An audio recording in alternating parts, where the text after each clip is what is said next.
नमस्कार दीदी मन भैया मन, मैं आप मन के सिंगर भिखारी बरिया ग्राम कौड़िया के निवासी फिर से एक बार एक नया गीत लेके आ गया हूँ जिकर नाम है तोरे इश्क में तोरे प्यार में। Superhit Chhattisgarhi song.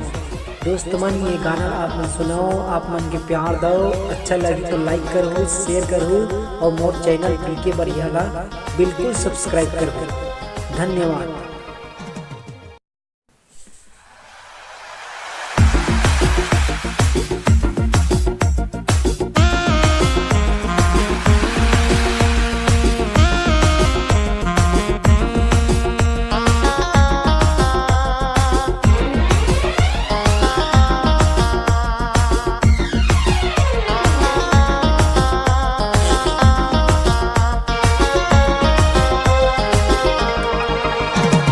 तोरे इश्क में तोरे प्यार में, तोरे इश्क में तोरे प्यार में गोरी हो गए हो मैं तो पागल रे।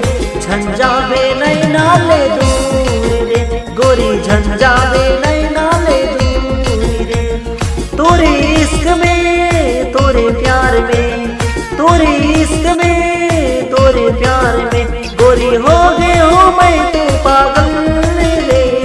झंझावे नहीं नाले दूर रे, गोरी झंझावे नहीं नाले दूर रे।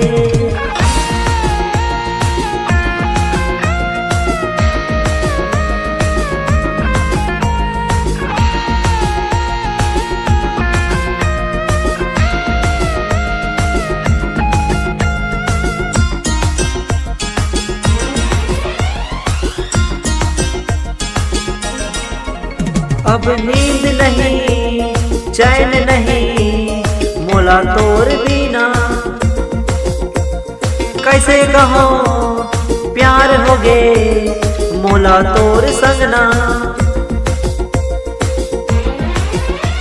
अब नींद नहीं चैन नहीं मोला तोर बिना, कैसे कहो प्यार हो गे मोला तोर संगना।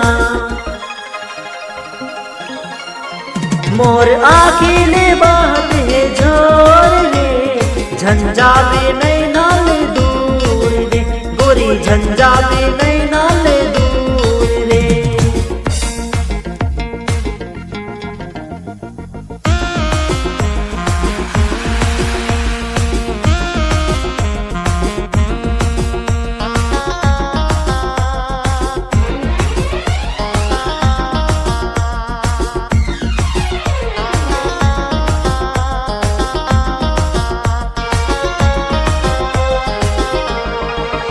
अब तो भूख नहीं प्यास नहीं मोला तोर बिना,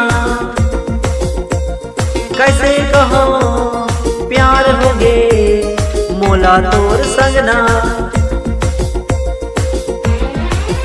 अब तो भूख नहीं प्यास नहीं मोला तोर बिना, कैसे कहो प्यार हो गे मोला तोर संगना। तोर मोर प्यार हो गे दुनिया में सो